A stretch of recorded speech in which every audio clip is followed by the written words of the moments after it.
Hey, what's going on guys, it's Alex here from Simple Mods and welcome back to another video. I did a quick build in the Corsair SPEC OMEGA RGB recently. It actually had to go to PAX Australia, so I just got it back and I just want to give you guys my thoughts on this case after having built in it. And before I have to pull it apart, as I do need the Z390 Aorus Pro motherboard that's in there for some further testing. So definitely stay tuned if you're interested to see that. But before we get fully into this video, I just want to say a huge thanks to everyone that's subscribed to my channel lately. It's just past 5,000 subs and I can't be more grateful. So definitely thanks a lot for that, guys. And if you are new to my channel and enjoy my content, definitely subscribe as it does help me out.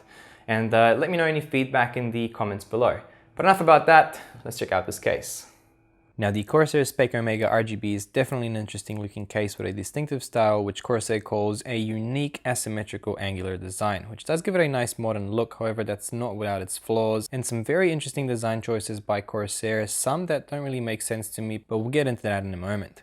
The SPEC OMEGA RGB is a mid-tower chassis coming in at about $230 in Australia and between $136 and $150 in the US. There does seem to be a price difference on Newegg at the time of making this video between the all-black version and the white and black version of the case, which is the one I have. And I do think the contrasting colors definitely look great on this case with its angular design. And the white sections of the front and top panels can actually be pulled apart separately just by undoing these clips and sort of pushing it off. And that way, if you're a case modder like me and you do like to customize your rig even more, it would be pretty easy to paint these panels to any color of your liking, or even add a nice design to them. And I do assume this would be possible similarly on the black version of the case as well. Now, the SPEC OMEGA RGB is actually the second iteration of this case, with Corsair still offering the non-RGB SPEC OMEGA as well, which comes in slightly cheaper at about $140 in Australia and between $85 to $100 in the US. Again, we see a price difference on Newegg between the different colored models,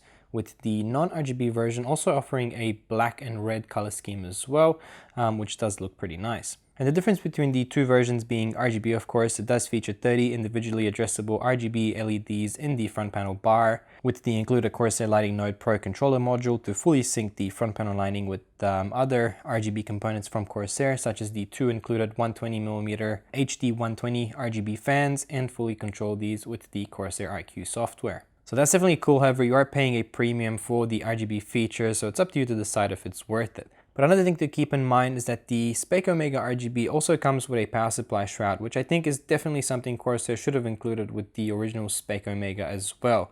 I can see how this would be a deal breaker for some people that don't really care about RGB, but they would still have to get the more expensive RGB version just if they want to have a power supply shroud inside as well. Now, the SPEC OMEGA is sort of an evolution of the Corsair SPEC Alpha, which was the first case Corsair introduced with this design style. And the SPEC Alpha was actually one of the very first case mods that I featured on this channel, and it was the build that pretty much got me into making videos. So I'll put some links in the description below if you guys are keen to see. Now, the SPEC Alpha is pretty special to me for this reason, which is why I was pretty keen to check out the SPEC OMEGA and see how Corsair have improved on the chassis. And while they did improve it, it's also like they took a few steps backwards in some aspects as well. So it's nice to see it now comes included with a tempered glass side panel. However, I'm not sure why Corsair didn't stick to traditional thumb screws for mounting, and instead they include these hex nuts that will always require a tool to screw and unscrew, which is definitely very annoying. So the tempered glass panel also just rests on the case feet with nothing holding it while being mounted, so you'll always need to get one grubby hand on it to make sure it doesn't fall off while screwing or unscrewing the hex nuts. And the mounting holes on the glass also came with these rubber inserts that were not secured by anything. It would simply just fall off when trying to mount the panel back on. I actually lost one by the time I finished building the system, and the other three were lost while at PAX due to multiple people handling the system and taking the panel on and off all the time. So I'm really not sure why Corsair made these design choices with the tempered glass side panel. The case measures 495mm long, 516mm tall, and 233mm wide, and officially Corsair state that it only supports up to standard ATX motherboards. However, I do think that an eATX motherboard is most likely possible as well, so the motherboard would simply just come a bit closer to the cable grommets on the side, but it would still use the same mounting points on the case. Now, unfortunately, I don't have an eATX motherboard on hand at the moment in order to showcase. Moving on to the top panel, we see a meshed cutout for airflow exhaust, similar to the original SPEC Alpha, and can be easily removed by undoing the two thumb screws at the back, and then it simply just slides off.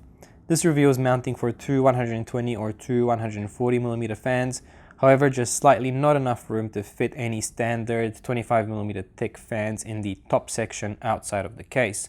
This pretty much rules out any all-in-one or radiator mounting in the top side of the case, as on the inside there's only about 30mm of space before running into issues with your motherboard VRM heatsink or your memory modules.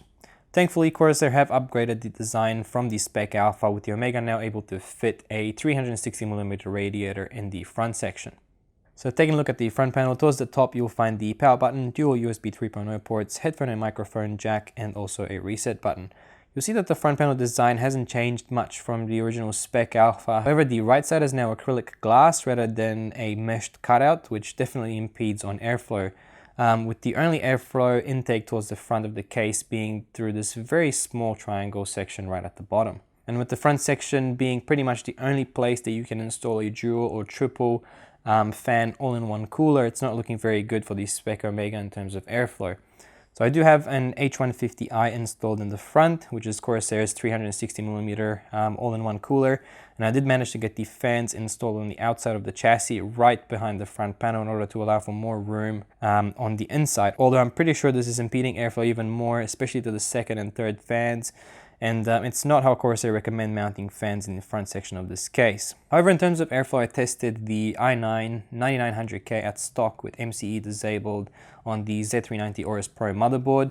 The Corsair H150i controls the three LL120 Corsair RGB fans that are placed in the front panel, and I did set these along with the pump to the extreme profile within Corsair's IQ software. The other three fans inside the system are plugged directly into the motherboard, and everything was left at stock within the BIOS setting, other than enabling the memory XMP profile and then also disabling multi-core enhancement. Testing was simply done with the front panel on and the rest of the case closed off, and then just simply removing the front panel and allowing for full clear airflow through the front of the case, and seeing what kind of difference this makes. And then I should also mention that the ambient room temperature at the time of testing was 29 degrees Celsius. So looking at the testing results, we see about a 7-degree difference at idle with the 9900K, and these readings were taken about 15 minutes after all the testing was complete and the system was allowed to sort of cool down. With the TimeSpy Extreme and Cinebench R15, we see about a 9 to 10 degrees difference, and I also gave Prime 95 small FFTs a go. Ran it for about 5 minutes with the front panel off, and the max temp I saw on the package was about 94 degrees Celsius. Then placing the front panel back on, and the 9900K hit TJ max at 100 degrees in less than a minute. Prime 95 is a very extreme stress test, however, and definitely not a realistic real-world scenario. However, it still gives you a good idea of the airflow restrictions caused by the front panel.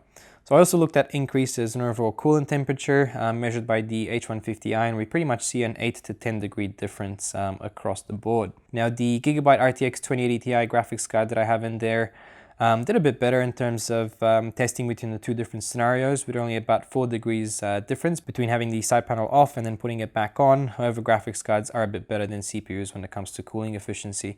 So hopefully these results help give you a better idea on airflow restrictions with the front panel on the Corsair SPEC Omega.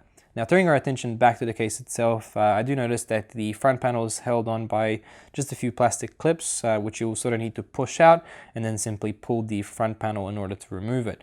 Being very careful, however, as it does have the RGB LED strip cable connected to it, so you will have to undo this if you want to remove it completely. I did find that the front panel mounting was very weak, however, with one of the plastic clips breaking pretty much straight away.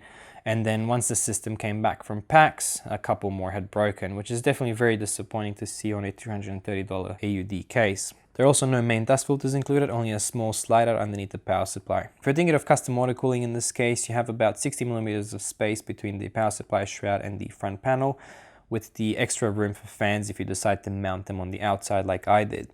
The power supply shroud is mounted in 2 sections and secured via 2 thumb screws around the back, and also with a few plastic clips, so it simply just slides off, so you can just remove the first section if you do need more room in the front for your radiator. However, keeping in mind for graphics card clearance as well, with a 30mm thick H150i radiator currently in the front section of the case and the Gigabyte RTX 2080 Ti gaming OC graphics card installed, which is about 285mm long, you only have about 60mm of space between it and the front radiator, which is already pretty tight if you want to fit a regular pump and res combo. So definitely keep these things in mind. Underneath the power supply shroud, you'll find a dual 3.5-inch hard drive cage with 2 mounting points depending on how much room you need at the front, with the caddies sliding in from the back, so you can easily access your hard drives from the back section of the case without having to remove the shroud. And once you remove the back section of the shroud, you'll be able to mount your power supply, since there's no slide-in access from the back or a cutout from the cable side of the case. Here you can fit up to a 200mm long power supply. However, you do need to keep in mind clearance for the hard drive cage as well if you're wanting to keep this in.